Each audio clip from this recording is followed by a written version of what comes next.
Now at 6:30. River levels rising. There is an expected closure of the interstate sometime today. Interstate 10 East preparing to shut down. Helpless. Everything we've known is gone. Homeowners escaping flooded homes. If we don't get more sandbags, we're going to be flooded out. 12 News flood coverage starts now. Live from Southeast Texas, 12 News at 6:30 starts now. Continuing team coverage tonight of the severe, relentless flooding throughout Southeast Texas. Welcome to 12 News at 6:30. I'm Vanessa Holmes. Take a look at this exclusive footage behind me from high above the Sabine River. You can see here the water completely engulfing houses in Orange County, flooding train tracks in Orange County. They're not passable. They are unpassable at this hour. Then right here, that water creeping onto Interstate 10. The Sabine River so high, Louisiana State Police have shut down I-10 westbound lanes. We have team coverage tonight of the flooding, and we begin with Rebecca Trejo, who is live on Interstate 10 with the latest on conditions there. Rebecca.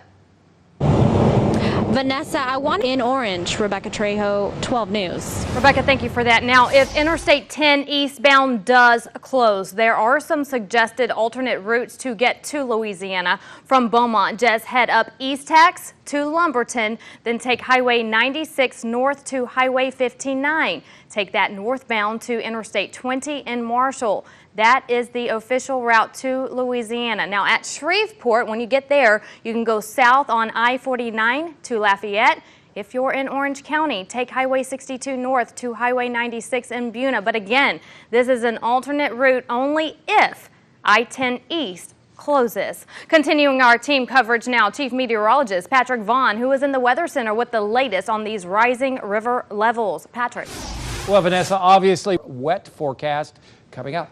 We have new mandatory evacuations tonight. Mandatory evacuations have been called for the Cove area of Orange and in Pinehurst. These are no longer voluntary evacuation zones. You must now evacuate from the Cove and Pinehurst for your safety. Parts of downtown Orange already underwater. Jay Wallace continues our coverage with the flooding conditions downtown. Jay. Here in Orange at I-10 in Orange, Jay Wallace, 12 News. Jay, thank you. Emergency crews in Deweyville are working around the clock, encouraging people who do not want to leave their homes to get out right now. A mandatory evacuation there. But as Ezzy Castro reports, there are concerns of looting while people are away. As Newton County in Deweyville, Ezzy Castro, 12 News. More than 500 homes have been impacted by the floodwaters in Newton County, and it's not just the homes staying in Newton County. The water is also engulfing cars, buildings, even power plants. Ryan Henson continues our team coverage tonight. He introduces us to a woman who says the floodwaters first took her home and now her classroom. Ryan. One long time, Ryan Henson, 12 News. Neighbors helping neighbors in Orange County. People with the hearts the size of Texas chipping in to help homeowners in the flood's path. Our flood coverage continues after this break.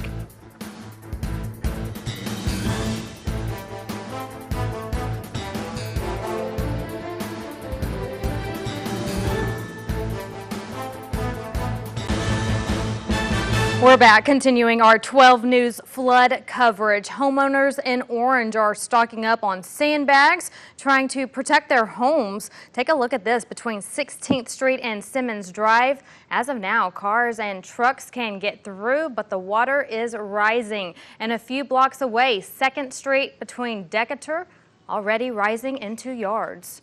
The water is coming in, and I feel like if we don't get more sandbags, we're going to be flooded out. Because the water is getting pretty high, and you know, they say the alligators and water moccasins are coming over, so yeah, we're going to get out. If you are in need of sandbags, you can see a list of sandbag locations on our website. Just click on 12newsnow.com. Patrick.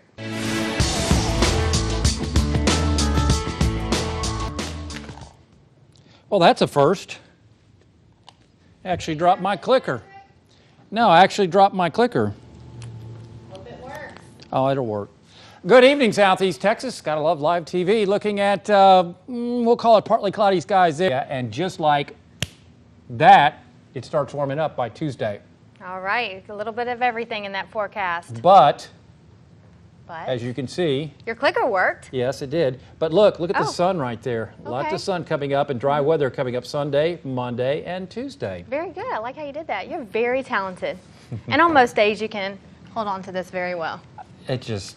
Butterfingers, it's okay. You're a Thank busy you. man. Yes. You've been busy today. Thanks, Patrick. Don't go away. We're answering your questions when it comes to flood insurance. We talk to insurance agent Aaron Johnson when we come back.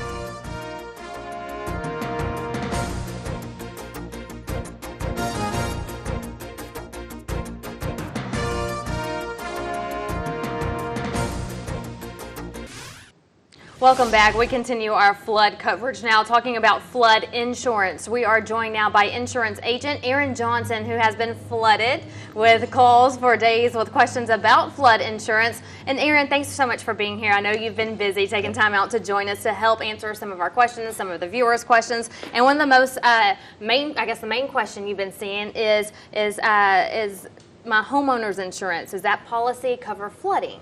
Now, that's a big misconception many people have. There's a lot of questions too, different types of flood insurance. That can get confusing. There's And once again, it is too late right now to get flood insurance, so something that people need to know going forward. That's correct. It is too late to get it now. There is a 30-day wait because there's so much going on right now. All right, thank you so much for stopping in tonight and answering some of our viewer questions. Thank you, Vanessa. All right, well, Patrick's back with a look at how much more rain we can expect later this week. Stay with us here on 12 News. If we can take a look at our website, 12newsnow.com.